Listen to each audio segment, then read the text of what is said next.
This is Real News Media TV, coverage you can trust. Please like, share, subscribe, and hit the notification bell. Select all for daily news updates. Good evening, my Real News Media TV family. Welcome back to the channel for another news update for September 13, 2023. And in the news this evening, man killed during alleged attempted robbery of cop. A man who allegedly attempted to hold up and rob an off-duty policeman was shot and killed in Port Antonio, Portland on Tuesday. The dead man, identified as a 29-year-old Rasheen Brown of no fixed address, was shot after he reportedly pulled a knife at the cop. Information reaching the news indicated that around 1:40 p.m., the policeman, a constable, was at a building on Gideon Avenue when Brown approached and demanded money he had in his hand. The cop, police said, told him he could not give it to him, and Brown in turn used threatening words, telling the constable that he was going to kill him and take it. Police said Brown then pulled a ratchet knife and advanced towards the cop, who in fear of his life pulled his licensed firearm and discharged one round, hitting Brown, who then ran off and collapsed. He was taken to the Port Antonio hospital, where he was pronounced dead.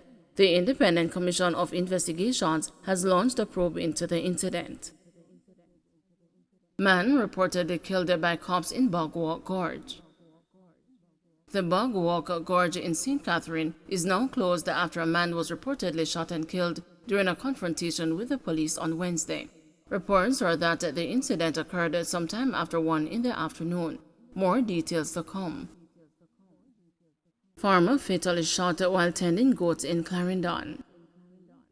A goat farmer was fatally shot by a gunman in Bushy Park, Clarendon on Wednesday morning. The deceased, who police identified as a 32-year-old David Lewis, otherwise called Beckham, from Bushy Park, was reportedly tending to his animals when he was shot. It was reported that around 9:20 a.m., Lewis was attending to his goats when he was approached by a man armed with a gun.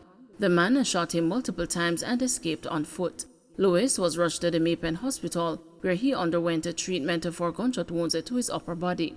He later succumbed to his injuries. No motive has yet been established for the attack, the police said. Security guard injured in gun battle with robbers in Independence City, Portmore. Gunshots rang out in Independence City, Portmore, St. Catherine today as armed men and the security guards traded bullets as they sought to stop a robbery. It is reported that workers at the City Variety store were offloading goods from a van when robbers struck, who held them up and took their cell phones. The robbers then proceeded to steal goods from the van. While loading items into a white Toyota Probox motorcar, a response team from King Alarm came on the scene and a firefight ensued. One of the guards was hit, but he was saved from serious injury by his bulletproof vest.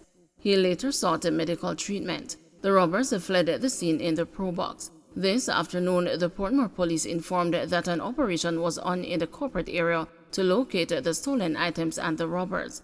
It was also disclosed that the firing of shots in the community of West Chester earlier today was part of the criminal plan of the Independent City robbers. According to the police, intelligence gathered indicated that the shooting was used as a distraction to pull cops away while the men conducted the robbery. The incident is being investigated. Psychiatric evaluation ordered for St. James' alleged serial killer. A psychiatric evaluation has been ordered for alleged serial killer Ronaldo Ricketts. The evaluation was ordered when he appeared in the St. James Parish Court today. Ricketts is charged with abduction and attempted rape. The 25-year-old, who is facing another case in relation to the murder of 5 homeless people in Montego Bay, is to be transferred to the St. Catherine Adult Correctional Center in Spanish Town, St. Catherine, for the evaluation and for medical treatment for injuries to his leg. He is to return to court on November 9. Ricketts is accused of abduction and attempted rape in relation to an incident on August 30 in which he allegedly tried to rape a woman who entered his motor vehicle after he picked her up while pretending to be a taxi operator. It is reported that he drove the woman to Melville Hall Avenue in Montego Bay, where he allegedly pulled a knife and demanded sex from her. The woman escaped and raised an alarm, getting the attention of police officers on patrol in the area. Ricketts was subsequently detained by the officers.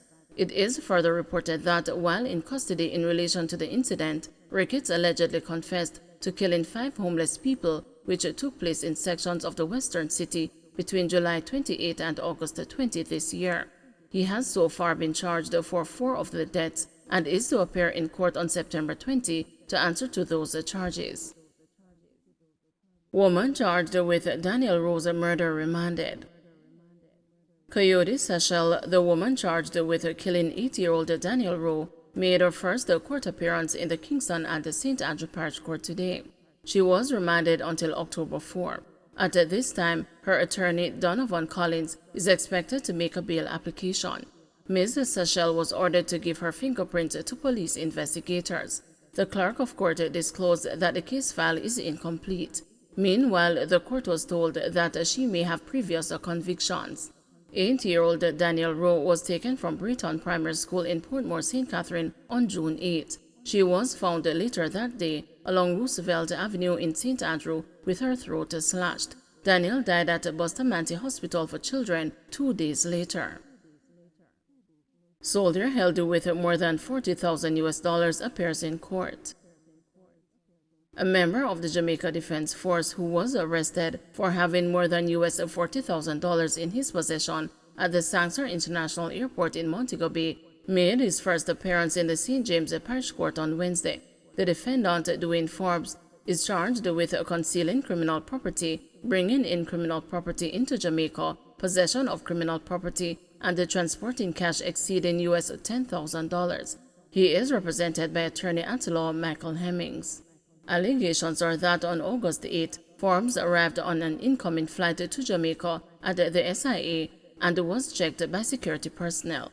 During the routine check, $40,400 was allegedly found in his possession, which he could not account for and had not previously been declared.